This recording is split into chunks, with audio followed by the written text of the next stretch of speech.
పాకిస్తాన్ను ఓడించి England semis దూసుకెళ్లింది. Super 8 మ్యాచ్లో ఇంగ్లాండ్ 2 వికెట్ల తేడాతో విక్టరీ సాధించింది. తొలుత బ్యాటింగ్ చేసిన పాకిస్తాన్ 20 ఓవర్లలో 9 వికెట్ల నష్టానికి 164 పరుగులు చేసింది. ఈ లక్ష్యాన్ని ఇంగ్లాండ్ 19.1 ఓవర్లలో 8 వికెట్లు కోల్పోయి చేస్ చేసింది. హ్యారీ బ్రూక్ సెంచరీ బాది టీం విక్టరీలో కీ రోల్ ప్లే చేశాడు.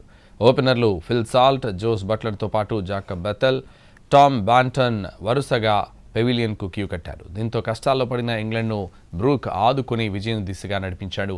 50 బంతుల్లో సెంచరీ పూర్తి చేసుకున్న అతను తర్వాత బాల్కే అవుట్ అయ్యాడు. విల్ జాక్స్ 28, శామ్ కరన్ 16 పరుగులు చేశారు. పాకిస్తాన్ బౌలర్లలో షాహీన్ అఫ్రిది 4 వికెట్లు తీశాడు. మహమ్మద్ నవాజ్, ఉస్మాన్ తారిక్ 2 వికెట్లు పడగొట్టారు. సూపర్ 8లో వరుసగా రెండో విజయం సాధించిన ఇంగ్లాండ్ సెమీస్కెళ్లింది. 2016, 2021, 2022, 2024లోనూ ఇంగ్లీష్ జట్టు సెమీస్ ఫైనల్స్కు వెళ్లింది.